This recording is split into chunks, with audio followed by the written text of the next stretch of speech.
नमस्कार दोस्तों, NTB motivation YouTube channel में आप सभी का एक बार फिर से स्वागत है। दोस्तों, चाणक्य नीति चाणक्य द्वारा रचित एक नीति ग्रंथ है जिसमें जीवन को सुखमय और सफल बनाने के लिए उपयोगी सुझाव दिए गए हैं। इस ग्रंथ का मुख्य विषय मानव समाज को जीवन के हर एक पहलू की व्यवहारिक शिक्षा देना है। चाणक्य एक महान ज्ञानी थे जिन्होंने अपनी नीतियों की बदौलत चंद्रगुप्त मौर्य को राजा की गद्दी पर बिठा दिया था। जानिए चाणक्य की कुछ ऐसी महत्वपूर्ण नीतियां जो आपको जीवन के किसी न किसी मोड़ पर काम आ सकती हैं। दोस्तों, अगर आप अपने जीवन में कुछ नया सीखना चाहते हैं तो चैनल को सब्सक्राइब जरूर करिएगा।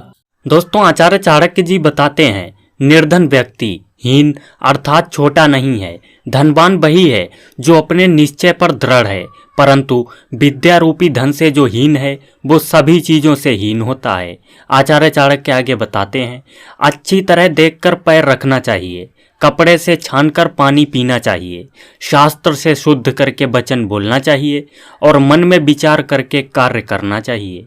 दोस्तों, विद्यार्थी को यदि सुख की इच्छा है और वो परिश्रम करना नहीं चाहता तो उसे विद्या प्राप्त करने की इच्छा का त्याग कर देना चाहिए।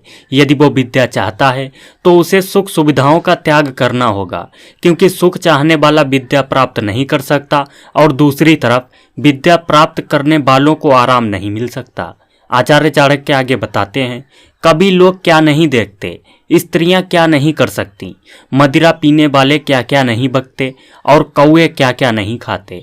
दोस्तों, भाग्य की शक्ति अत्यंत प्रबल है। वो पल भर में निर्धन को राजा और राजा को निर्धन बना देता है। वो धनी को निर्धन और निर्धन को धनी बना देता है। आचार्य चाणक्य आगे बताते हैं, लोभियों का शत्रु भिखारी है, मूर्खों का शत्रु ज्ञानी है, व्यभिचारिणी स्त्री का शत्रु उसका पति है और इन चारों का शत्रु चंद्रमा है। दोस्तों, जिसके पास न विद्या है, न तप है, न दान है और न धर्म है, वो इस मृत्यु लोक में पृथ्वी पर भार स्वरूप मनुष्य रूपी पशुओं के समान घूम रहा है। वास्तव में ऐसे व्यक्ति का जीवन व्यर्थ है, क्योंकि वो समाज के किसी काम का नहीं है। आचार्य चाणक्य आगे बताते हैं, शून्य हृदय पर कोई उपदेश लागू नहीं होता। जैसे मलयाचल के संबंध से बांस चंदन का वृक्ष नहीं बन जाता। दोस्तों, जिनको स्वयं बुद्धि नहीं है, शास्त्र उनके लिए क्या कर सकते हैं। जैसे एक अंधे के लिए दर्पण का क्या महत्व हो सकता है। इस पृथ्वी पर दुर्जन व्यक्ति को सज्जन बनाने का कोई उपाय नहीं है। जैसे सैकड़ों बार धोने के उपरांत भी गुदा स्थान शुद्ध इंद्री नहीं बन सकता। आचार्य चाणक्य बताते हैं, अपनी आत्मा से द्वेष करने से मनुष्य की मृत्यु हो जाती है। दूसरों से अर्थात शत्रु से द्वेष के कारण धन का नाश और राजा से द्वेष करने से अपना सर्वनाश हो जाता है, किंतु ब्राह्मण से द्वेष करने से संपूर्ण कुल का ही नाश हो जाता है। दोस्तों, बड़े बड़े हाथियों और बाघों वाले वृक्ष में वृक्ष का कोट रूपी घर अच्छा है।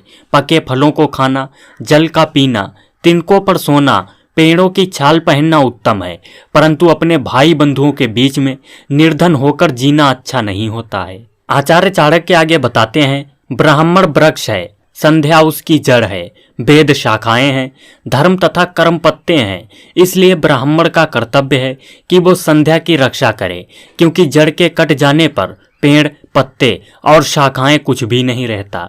दोस्तों, जिसकी माता लक्ष्मी है, पिता विष्णु हैं, भाई बंधु विष्णु के भक्त हैं, उनके लिए तीनों लोक ही अपने देश होता है। आचार्य चाणक्य आगे बताते हैं, अनेक रंग और रूपों वाले पक्षी शाम को एक वृक्ष पर आकर बैठते हैं और प्रातःकाल दसों दशाओं में उड़ जाते हैं। ऐसे ही बंधु बांधव एक परिवार में मिलते हैं और बिछड़ जाते हैं। इस विषय में शोक कैसा। दोस्तों, जो बुद्धिमान है वही बलवान है, बुद्धिहीन के पास शक्ति नहीं होती। जैसे जंगल में सबसे अधिक बलवान होने पर भी हाथी मतवाला खरगोश के द्वारा मारा जाता है। यदि भगवान जगत के पालन करता है तो हमें जीने की क्या चिंता है। यदि वे रक्षक ना होते तो माता के स्तनों से दूध क्यों निकलता। यही बार बार सोचकर लक्ष्मीपति अर्थात विष्णु, मैं आपके चरण कमल में सेवा हेतु समय व्यतीत करना चाहता हूँ। दोस्तों, आचार्य चाणक्य बताते हैं, अन्न की अपेक्षा उसके चूर्ण अर्थात पिसे हुए आटे में 10 गुना अधिक शक्ति होती है। दूध में आटे से भी 10 गुना अधिक शक्ति होती है। मांस में दूध से भी 8 गुना अधिक शक्ति होती है और घी में मांस से भी 10 गुना अधिक बल होता है।